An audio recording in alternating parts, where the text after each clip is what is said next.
இரண்டாம் உலக யுத்தத்திலேயே ஆரம்பத்தில் வந்து ஹிட்லர் வந்து மிகப்பெரிய அளவில் வெற்றி பெற்றதுக்கு காரணமே வந்து அவர் வச்சிருந்த ஒரு புது டெக்னாலஜி, யூ போட் அப்படின்னு ஒன்று வச்சிருந்தான். யூ போட்னா நீர்மூழ்கி கப்பல் அப்படின்றது அதுக்கு முன்னாடி யாருக்குமே தெரியாது.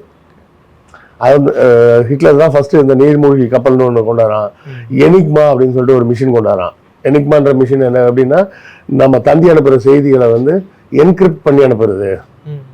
நீங்கள் வந்து தந்தியில் முன்னாடிலாம் என்ன பண்ணுவாங்க, தந்தியில் தான் அனுப்புவாங்க செய்தி. அப்போ அந்த தந்தி அனுப்பும்போது அந்த தந்தியை ரிசீவ் பண்ணுற கருவி வச்சிருக்கிற எல்லாருக்குமே அந்த இன்ஃபர்மேஷன் வரும், ரேடியோ மாதிரி.